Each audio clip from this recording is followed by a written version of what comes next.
Pertempuran di kota Pokrov wilayah Ukraina di Donetsk memasuki fase penting. Pasukan Rusia berusaha menerobos garis depan di Pokrov, memulai serangan terhadap Solyony, Novovasilievka, dan Novoelizavetovka. Unit Rusia melumpuhkan angkatan bersenjata Ukraina dari Peschani di selatan Pokrov, sekaligus mencoba melewatinya dari barat. Namun kota Pokrov dipertahankan mati-matian oleh pasukan Ukraina. Di bagian timur Dachenski, pasukan Rusia maju hingga kedalaman 750 meter. Analis Ukraina menyebut kemajuan Rusia di Pokrov. Dalam beberapa pekan ke depan, Pokrov akan jadi medan pertempuran sengit kubu Rusia dan Ukraina. Mengapa Rusia ngotot merebut Pokrov, wilayah Ukraina di Donetsk ini? Pokrov, sebuah kota di wilayah Donetsk, Ukraina Timur, memiliki nilai strategis yang signifikan bagi Rusia dalam konflik yang sedang berlangsung. Pokrov berfungsi sebagai hub transportasi dengan jaringan rel kereta api dan jalan raya yang vital. Menguasai kota ini akan memudahkan pergerakan logistik dan pasukan Rusia di wilayah Donetsk. Selain itu, lokasinya yang dekat dengan garis depan membuat Pokrov menjadi titik strategis untuk melancarkan operasi militer lebih lanjut ke wilayah Ukraina lainnya. Pokrov terletak di jalur utama yang digunakan militer Ukraina untuk memasok pos-pos pertahanan di timur, seperti Chasiv Yar dan Kostiantynivka. Penguasaan kota ini oleh Rusia dapat memutus jalur suplai tersebut. Sekitar 20 menit perjalanan dari Pokrov terdapat satu-satunya tambang batubara kokas Ukraina, yang vital bagi industri baja negara tersebut. Kontrol atas Pokrov dapat mengancam operasi tambang ini dan berdampak pada ekonomi Ukraina. Keberhasilan menguasai Pokrov akan menjadi kemenangan simbolis bagi Rusia, meningkatkan moral pasukan dan mendukung narasi propaganda domestik. Penguasaan Pokrov akan memperluas kendali Rusia di wilayah Donetsk, di mana mereka saat ini telah menguasai lebih dari 60% area tersebut. Dengan menguasai Pokrov, Rusia dapat memotong akses dan komunikasi antara kota-kota penting di timur Ukraina, melemahkan koordinasi pertahanan Ukraina. Wilayah sekitar Pokrov memiliki infrastruktur energi yang penting. Penguasaan atas kota ini memungkinkan Rusia mengontrol pasokan energi lokal. Dengan menguasai Pokrov, Rusia dapat memperkuat posisinya dalam negosiasi masa depan, memiliki leverage lebih terhadap Ukraina dan komunitas internasional. Sebagai bagian dari wilayah Donbas, menguasai Pokrov akan membantu Rusia mencapai tujuannya untuk mengendalikan sepenuhnya daerah ini. Keberhasilan merebut Pokrov akan menjadi demonstrasi kekuatan militer Rusia, mengirim pesan kuat kepada Ukraina dan sekutu-sekutunya. Atas alasan-alasan ini pula lah, tentara Ukraina mempertahankan kota ini mati-matian.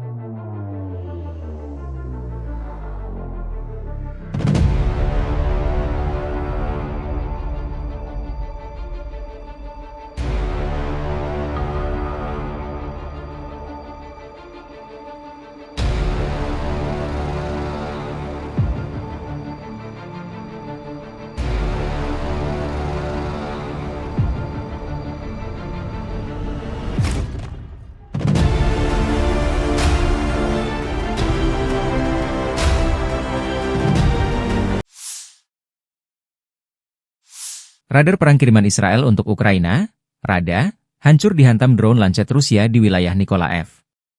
Dalam rekaman yang dibagikan akun pro-Rusia di Telegram 27 Desember, radar RADA, produksi Israel, dari Brigade ke-123 TROP Angkatan Bersenjata Ukraina ini terbakar setelah drone lancet Rusia mendarat. Lokasi serangan di daerah pemukiman Ostrovka di wilayah Nikolaev. Drone lancet Rusia juga bekerja efektif di wilayah Kursk. Kendaraan tempur infanteri Bradley Angkatan Bersenjata Ukraina di kawasan Alexandria, tank Leopard Angkatan Bersenjata Ukraina di area pemukiman Nikolsky, dan kendaraan tempur infanteri M113 kiriman Amerika Serikat di kawasan Alexandria juga dihancurkan oleh drone lancet Rusia.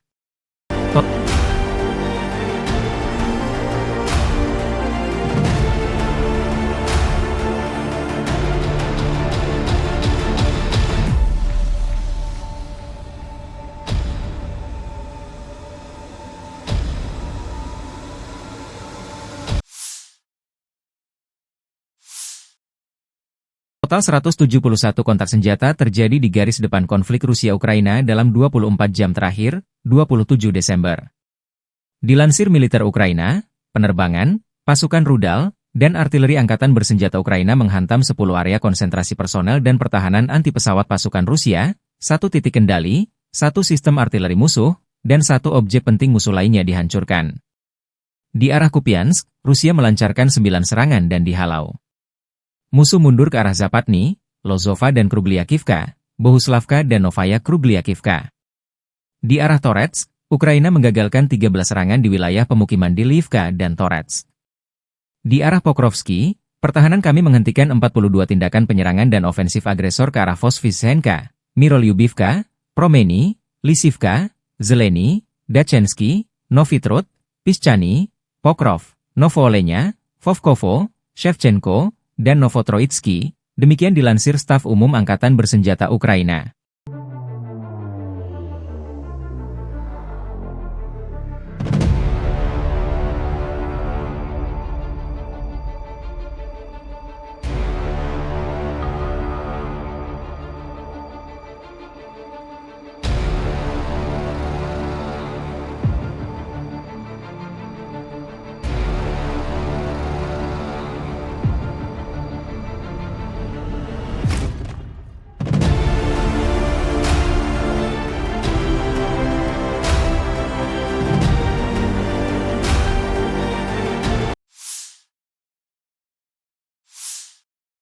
Personel Sistem Pertahanan Udara Tor M2 kelompok pasukan Sever Rusia bekerja 24 jam menjadi perisai yang andal dari ancaman udara musuh.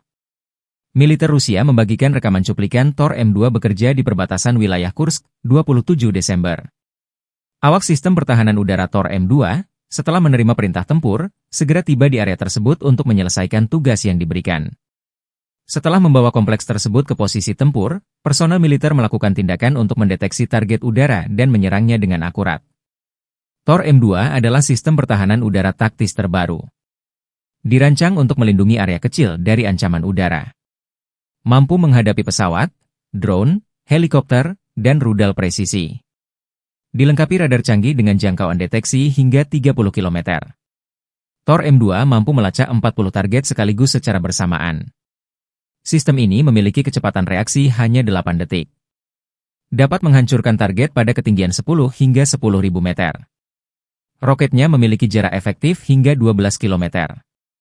Kendaraan peluncur Tor M2 bergerak di medan berat dengan mudah.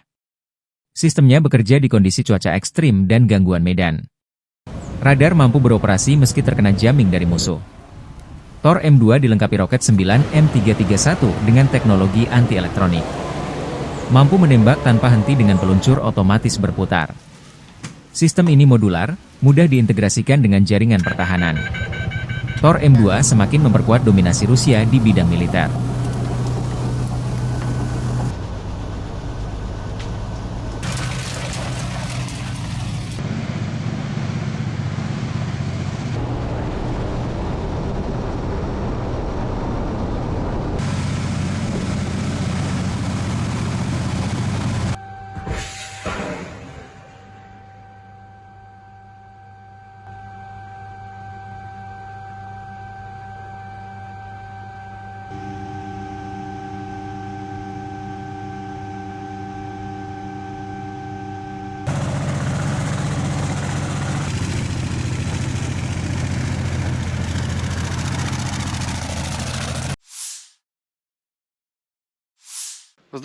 Militer Rusia memamerkan kerja pertahanan udara Buk M2.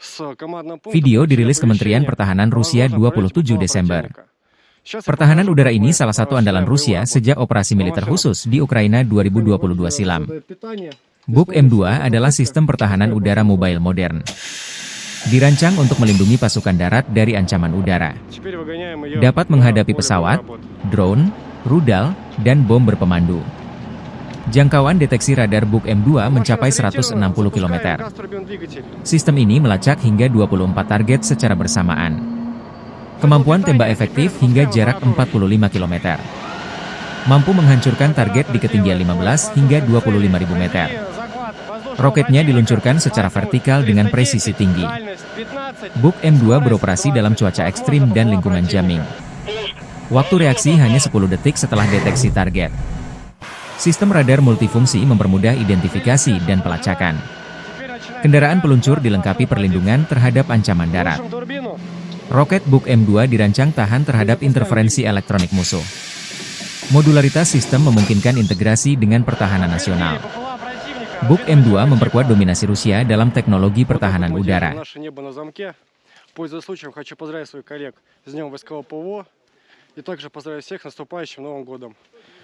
Победа будет за нами. 4-й, работаешь? Сейчас буду. Давай.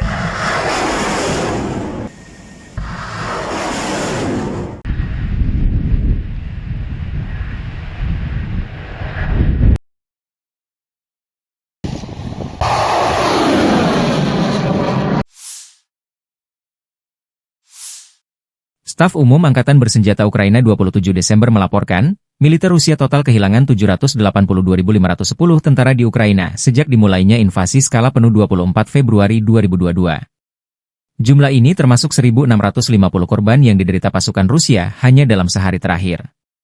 Rusia juga kehilangan 14 tank, 22 sistem artileri, 28 pesawat tanpa awak, dan 18 kendaraan tempur pengangkut personel dalam 24 jam terakhir. Menurut laporan militer Ukraina tersebut, pasukan Vladimir Putin total kehilangan 9.644 tank, 19.951 kendaraan tempur lapis baja, 32.262 kendaraan dan tangki bahan bakar, 21.379 sistem artileri, 1.256 sistem roket peluncur ganda, 1.032 sistem pertahanan udara, 369 pesawat terbang, 329 helikopter, 20.999 pesawat tanpa awak, 28 kapal dan perahu, dan 1 kapal selam.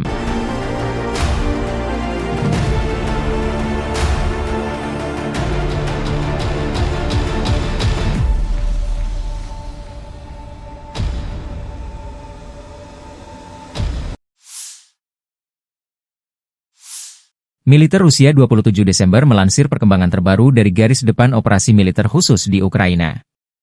Penerbangan operasional taktis, serangan kendaraan udara tak berawak, pasukan rudal dan artileri kelompok pasukan Angkatan Bersenjata Federasi Rusia merusak infrastruktur lapangan terbang militer, depot amunisi, titik kendali kendaraan udara tak berawak, serta akumulasi personel dan peralatan militer Ukraina di 143 titik dalam 24 jam terakhir. Sistem pertahanan udara menembak jatuh 11 sistem roket peluncuran ganda HIMARS buatan Amerika Serikat dan 56 kendaraan udara tak berawak tipe pesawat. Secara total, sejak dimulainya operasi militer khusus di Ukraina, Rusia menetralkan 650 pesawat, 283 helikopter, 38.595 kendaraan udara tak berawak, 590 sistem rudal anti pesawat, 19.972 tank dan kendaraan tempur lapis baja lainnya. Juga 1.504 kendaraan tempur berbagai jenis meluncurkan sistem roket, 20.010 artileri lapangan dan mortir, 29.509 unit kendaraan militer khusus.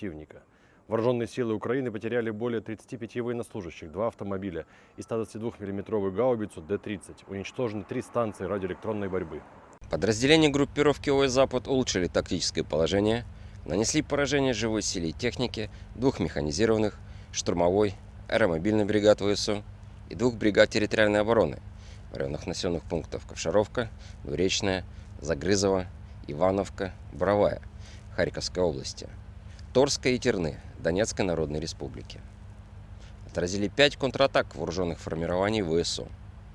Потери противника составили до 530 военнослужащих, бронетранспортер, 9 автомобилей, орудие Д-20, 3 самоходных артиллерийских установки «Гвоздика», 2 гаубицы Д-30, орудие Л-119 производства Великобритании, а также произведенные в США гаубица М114, орудие М101 и 2 орудия М119, 2 станции радиоэлектронной борьбы «Захист» и «Квертус». В результате активных действий подразделений южной группировки войск освобожден населенный пункт «Гигант». Нанесено поражение формированием механизированной и аэромобильной бригад, 2 бригад территориальной обороны ВСУ в районах Северска, Курахова, Часова Яра и Дружковки.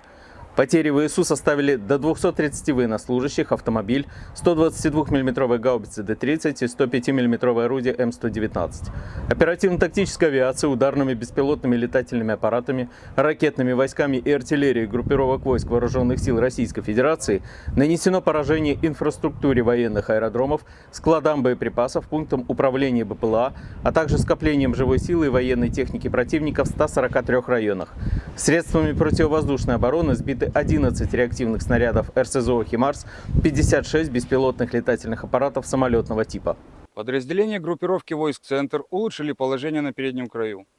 Нанесено поражение живой силе и технике 3 механизированных пехотной, мотопехотной, егерской бригад, 2 бригад морской пехоты и бригады Национальной гвардии в районах Дмитровка, Новоукраинки, Новотроицкого, Надеждинки, Дзержинска, Щербиновки, Петровского, Шевченко и Красноармейска. Отражено 11 контратак вооруженных формирований ВСУ. Противник потерял более 490 военнослужащих, 2 боевые бронированные машины «Хамви» и «Сенатор», 6 пикапов, 152-мм орудие Д-20 и 122-мм гаубицу Д-30. Подразделения группировки войск «Восток» продолжили продвижение в глубину обороны противника, нанесли поражение формированием 2 механизированных бригад и бригады территориальной обороны ВСУ в районах Времевки, Темировки и Зеленого поля, отразили контратаку штурмовой группы противника. Потери ВСУ составили до 160 военнослужащих, самоходная артиллерийская установка «Акация», орудие Д-20, гаубица М-119, 2 полевых склада с боеприпасами.